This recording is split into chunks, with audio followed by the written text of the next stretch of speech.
আসসালামু আলাইকুম। আজকে আমি গরুর মাংস দিয়ে পাস্তা রান্না করব। এখানে আমি আগে থেকে রান্না করা গরুর মাংস থেকে সাথে 250 গ্রাম মতো গরুর মাংস নিয়ে নিছি। এর সাথে একটা আলু কুচি, একটু টমেটো কুচি দিয়ে ঝোল করে রাখছি।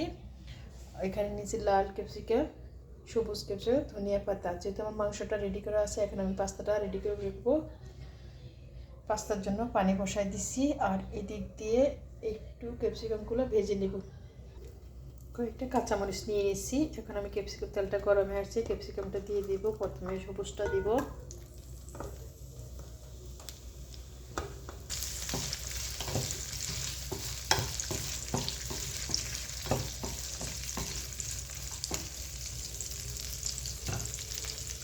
এখানে আমি পানিতে বলক চলে আসছে। এখন আমি পাস্তাটা দিয়ে দিব। পাস্তা দেওয়াটাকে একটু লবণ, তেল দিয়ে দিব, 1/2 চামচ লবণ, একটুখানি তেল, যেন পাস্তাটা একটার সাথে একটা না লাগে। এবার আমি দিয়ে পাস্তাটা দিয়ে দিব।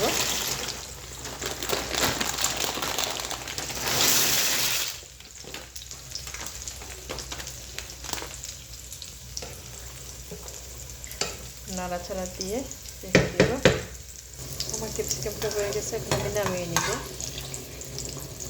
এই লালটা দিয়ে দিব।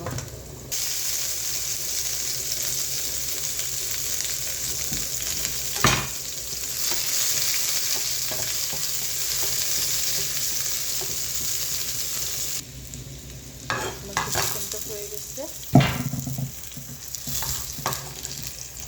নামিয়ে নিব।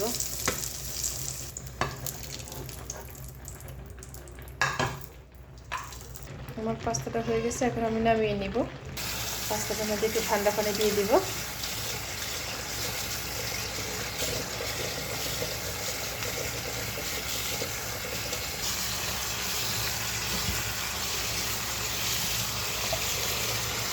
চুলার মধ্যে মাংসটা গরম দিয়ে দিচ্ছি। এখন আমি পাস্তাটার সাথে সব কিছু মিক্স করে একসাথে বসিয়ে দিব।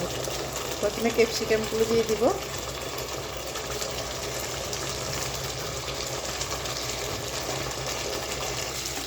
সব ভালোভাবে মিক্স করে নিব।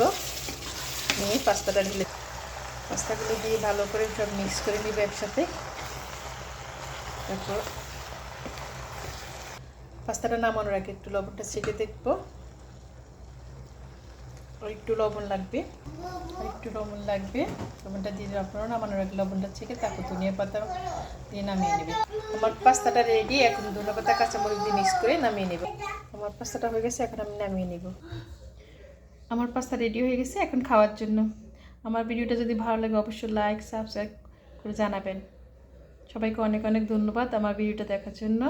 সবাই ভালো থাকবেন, সুস্থ থাকবেন। আল্লাহ হাফেজ।